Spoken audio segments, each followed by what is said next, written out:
We always have this double standard between government and private enterprise, but I see the same kind of lack of acknowledgement and lack of empowerment of individuals in both sectors. And I see the kind of the budding entrepreneurs of this day and age are the ones that are figuring out that if they create a situation where they can empower people, because that's not happening in government and it's not happening in big corporations, then they can really get a lot out of the people that engage with them, that work for them.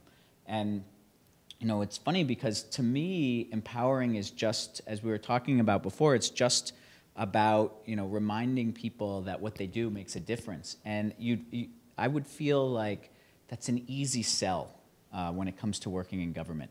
But we have to compete, as we were talking about before, with this perception in the media that anyone who works for government or anything that's involved in government has this, you know, big negative connotation attached to it now. I mean, when the certain groups were attacking teachers' unions, all of a sudden to be a teacher was to be a horrible thing. So nothing was sacred. But ironically, these professions, government, teaching, building a business, all these things are natural kind of aphrodisiacs for empowering us to create change.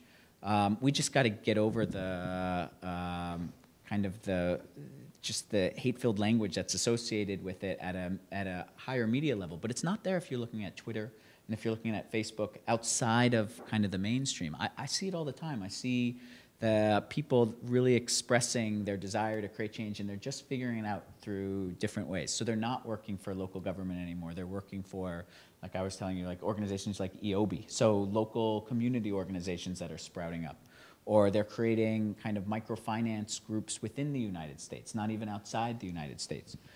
I see this as kind of our third alternative until we have a third party, or until our two parties start talking without devil horns at each other.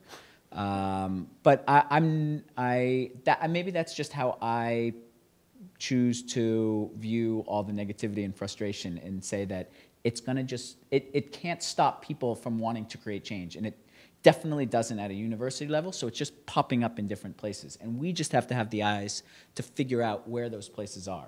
And for me, I'm seeing it pop up through this new concept, as you mentioned earlier, public-private partnerships, this new concept of a social enterprise, which is a mix between public and private.